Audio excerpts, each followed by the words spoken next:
কিন্তু প্রকৃত মুমিন ব্যক্তি খুঁজে পাওয়া যাবে না। এটা ঠিক আছে হাদিস। এখন আসুন, একটা ব্যাখ্যা হতে পারে দাসী মনিবকে জন্ম দেওয়ার, যে পিতা মাতার সাথে দাস দাসীর মতো আচরণ করা হবে। আরেকটা ব্যাখ্যা কি হতে পারে?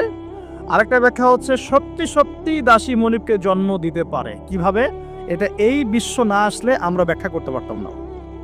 কিরকম করে জানেন? মনে করেন সিঙ্গাপুর একটা কান্ট্রি। কি কান্ট্রির নাম? সিঙ্গাপুর। ওখানে মেয়েরা খুব first lane of life lead করে। ওদের সন্তান নেয়ার সময় নাই, সন্তান জন্ম দেওয়ার ফুরসত নাই। সন্তান জন্ম দিব, বিয়ে শাদী করবো, একদম অনেক ঝামেলার কাজ। কেরিয়ার আছে সামনে, না কেরিয়ার, নিজের পায়ে দাঁড়াতে হবে, চাকরি বাকরি, অনেক কাজ। তখন তারা কি করে? দরিদ্র কান্ট্রি থেকে কিছু মেয়েদেরকে হায়ার করে। দরিদ্র কান্ট্রি ধরেন শ্রীলঙ্কা, ইন্দোনেশিয়া, হ্যাঁ, বা সাউথ এশিয়ান কিছু কিছু কান্ট্রি থাকতে পারে।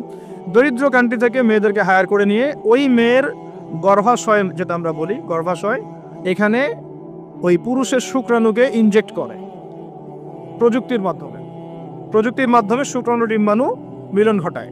ঘটানোর পর এই মেয়ের ভিতরে বাচ্চা আস্তে আস্তে বয়স, খুব ভালো মন্দ খাওয়ানো হয় এই মেয়েটা যে গর্ভধারণ করছে, একে খুব ভালো মন্দ খাওয়ানো হয়, ফ্রেশ খাওয়ার, ফ্রেশ পানি।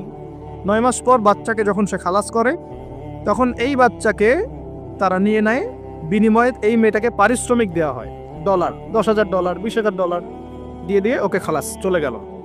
এখন এই যে সন্তানটা জন্ম হলো, এই সন্তানটা হচ্ছে মনিবের, আর এই যে দাসী তার মনিবকে জন্ম দিয়ে চলে গেল। দেখলেন বাস্তবতা? এটা এসেছে, এটা বাস্তবে এসেছে।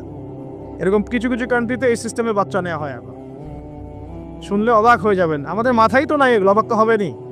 যেটা আমাদের কাছে অস্বাভাবিক, অবাক হবেন না? এভাবে দাসী মনিবকে জন্ম দিচ্ছে এই যুগে।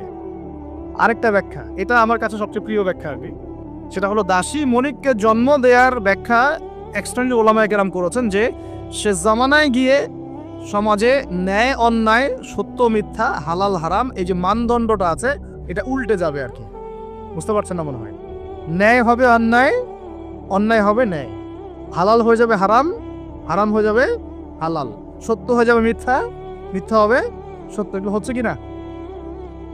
সবচেয়ে মিথ্যাবাদী ব্যক্তিকে সমাজে মানুষ বলছে সত্যবাদী ব্যক্তি। সবচেয়ে যে করাপ্টেড মানুষ, তাকে বলা হচ্ছে আমানতদার ব্যক্তি। যার চরিত্র সবচেয়ে খারাপ, বলা হচ্ছে একদম পবিত্র চরিত্র। হ্যাঁ, একজন বেনামাজি মানুষ, কোনোদিন মসজিদের ধার কাছেও আসে না, তাকে বলা হচ্ছে খুব উন্নত চরিত্রের মানুষ, খুব ভালো মানুষ। আর যারা সত্যিকারের সৎ, মুত্তাকি, পরহেজগার, তাদেরকে পদে পদে বাধা পেতে হচ্ছে এখন, হচ্ছে না? মানুষ হালালকে হারাম করে নিচ্ছে। তো এখন যেগুলো হালাল ছিল সেগুলোকে মানুষ আস্তে আস্তে হারাম করছে, আর হারামগুলোকে আবার হালাল করে নিচ্ছে।